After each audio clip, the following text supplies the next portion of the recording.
It was Thanksgiving, and my whole family had gathered like we always did. The table was full of food, laughter, and little jokes that sometimes felt more like jabs.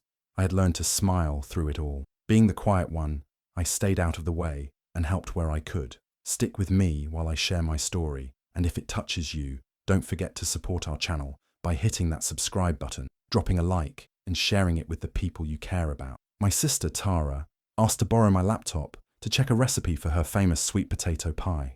I didn't think twice.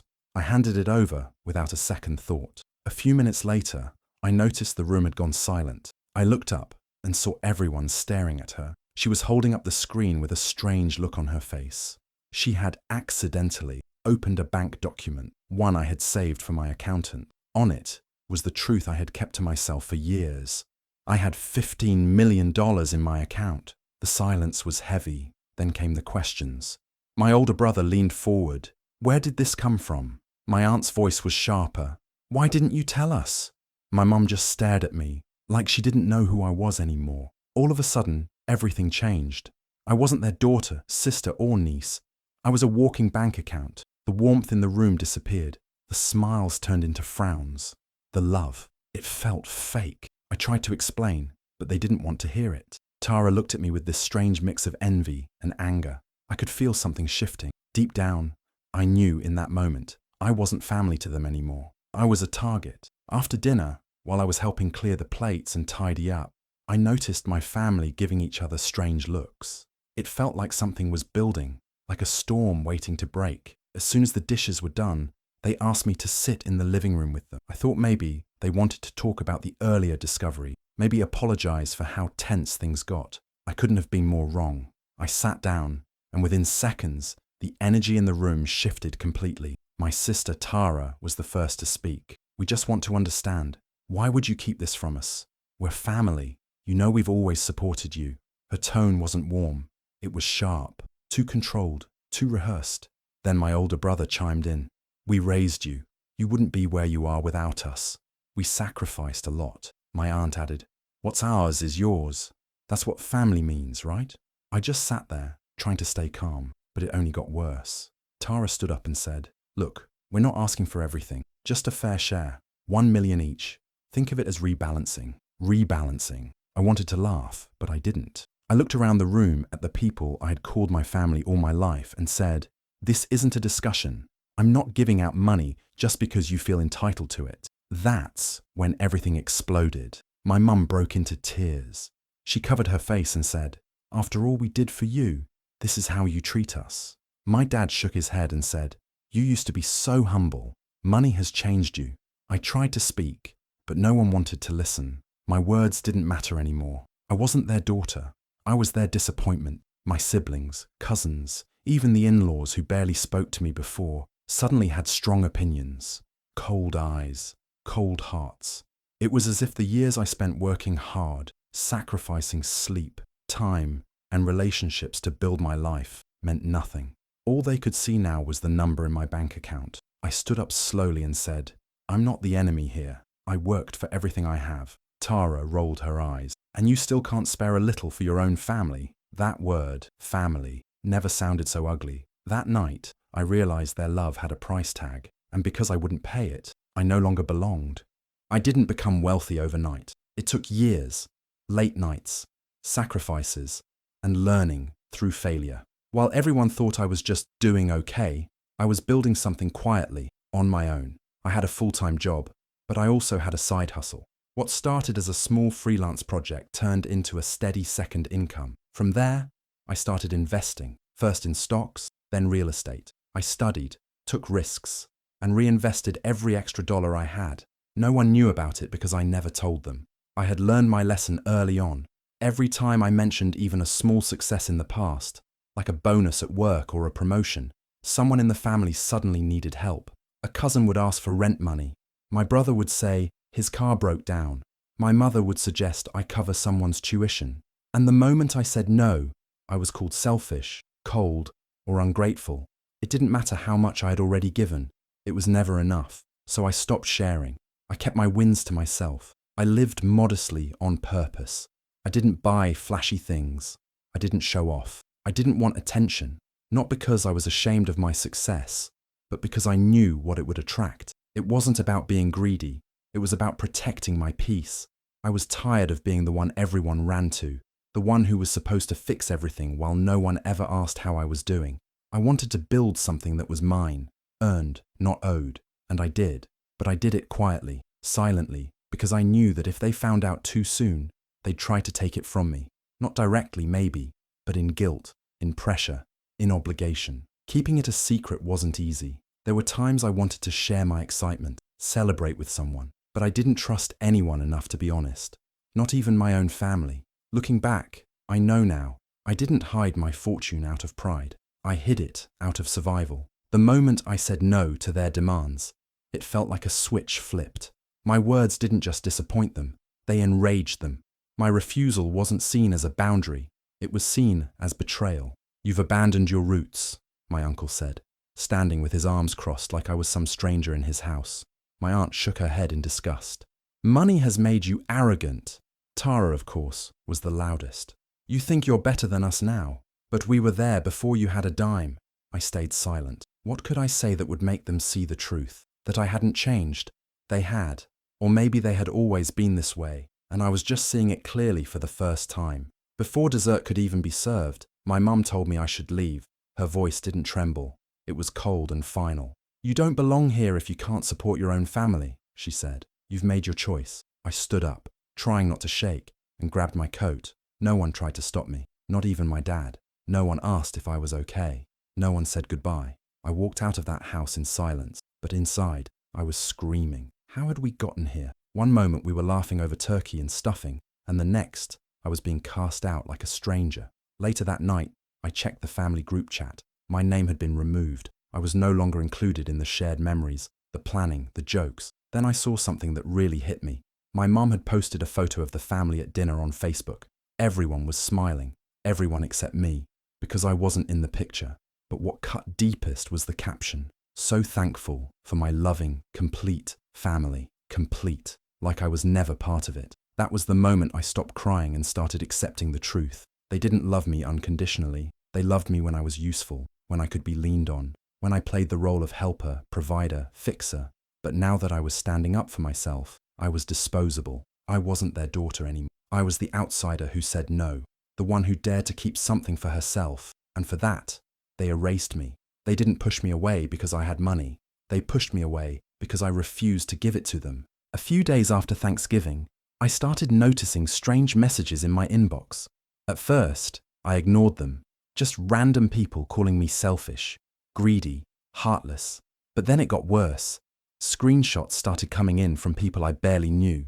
My sister Tara had gone online and turned our family drama into public gossip. She posted on Facebook, Reddit, and even in local mum groups, painting me as the greedy millionaire sister who abandoned her struggling family. She shared pieces of truth wrapped in lies, twisting everything. She said I hoarded wealth while my own parents were barely surviving. She claimed I refused to help with medical bills, that I showed up at Thanksgiving flaunting my money and left laughing when they asked for help. It was all lies, but the damage was already done. Her posts got shared, screenshotted, and commented on by strangers who didn't know me but were quick to judge. I became a trending topic in our small town circle. Some even found my LinkedIn and sent hateful messages. The worst came when my boss called me in for a private meeting. Someone had emailed HR anonymously with links to Tara's posts, suggesting that my toxic attitude and lack of compassion didn't align with the company's values. I was humiliated.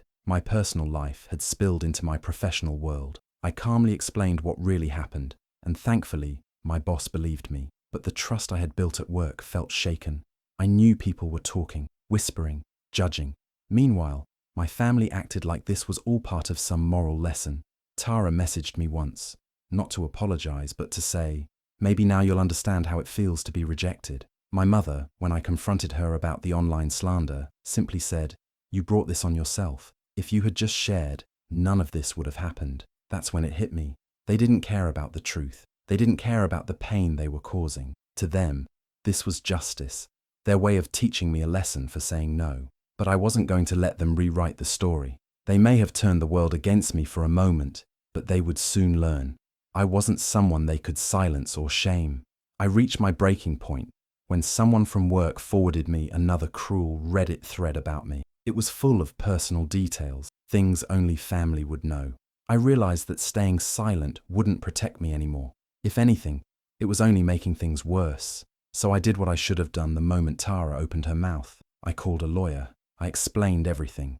The online posts, the false stories, the damage to my reputation and career. My lawyer didn't hesitate. He said, "This is a clear case of defamation. We're going to hit back." Within 48 hours, a formal cease and desist letter was drafted and sent directly to Tara. It demanded that she take down all defamatory content, issue a public correction, and stop spreading false claims or face a lawsuit. At first, I expected her to ignore it, but to my surprise, she panicked. The moment the legal pressure hit, her picture-perfect public image started to crack. Suddenly, old classmates, co-workers, even neighbors started sharing things I had never heard before. Stories of her lying, manipulating people, playing the victim when it suited her. The mask she wore so well began to fall apart. But the real twist came from someone I never expected, our cousin Marcus. He reached out to me privately and said, "I think you should hear something." He sent me a voice recording he had saved from weeks earlier.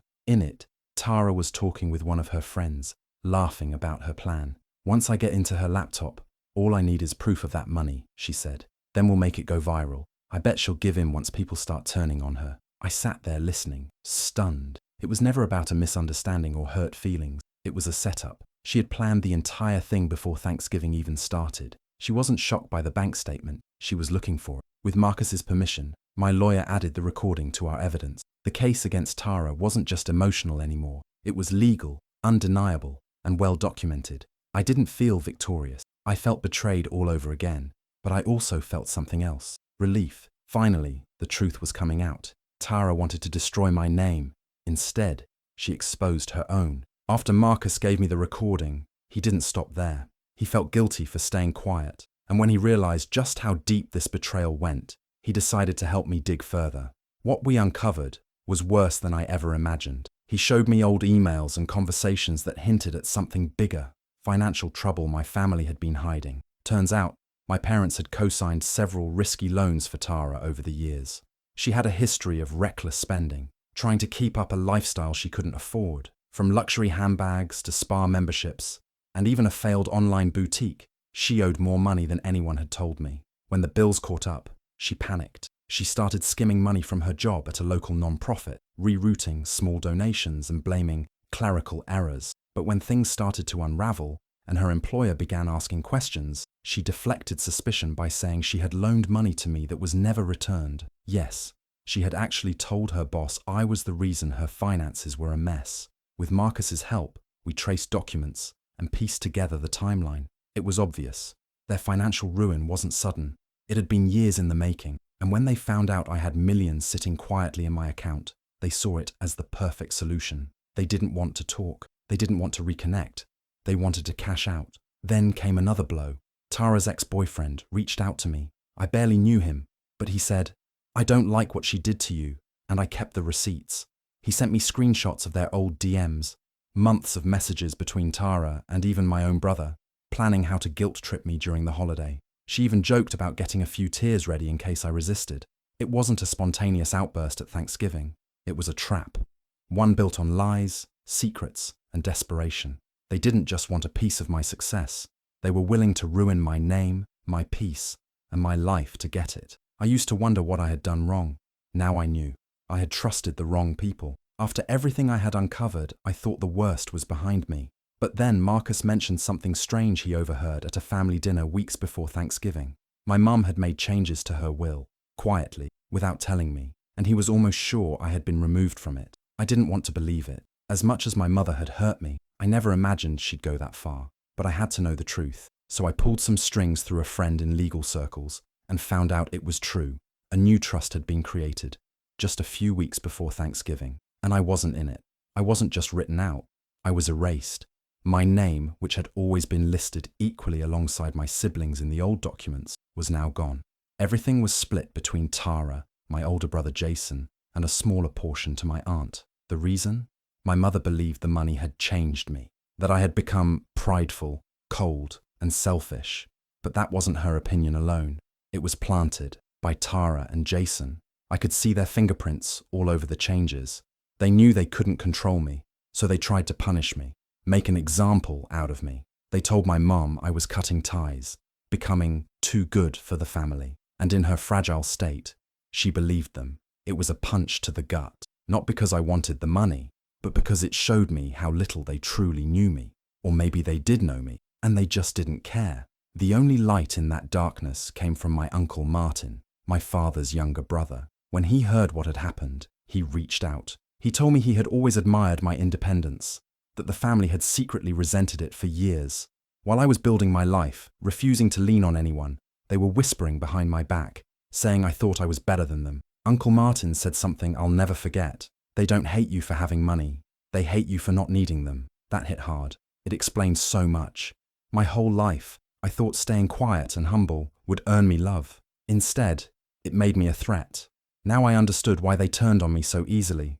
I didn't change. I just stopped playing small for their comfort. After everything that happened, being betrayed, lied about, cut out, I could have gone scorched earth. I had every reason to expose them all publicly, but I didn't. I decided on something else, something quieter. Revenge doesn't always need to be loud to be powerful, so I stayed silent. I didn't respond to Tara's posts. I didn't argue with my mother, and I didn't defend myself to extended family. I let them talk. I let them spiral, because the truth was already starting to catch up with. Tara's lies couldn't hold up forever. Her employer received an anonymous tip, most likely from someone who had seen the cease and desist letter or the exposed recordings, and launched an internal investigation.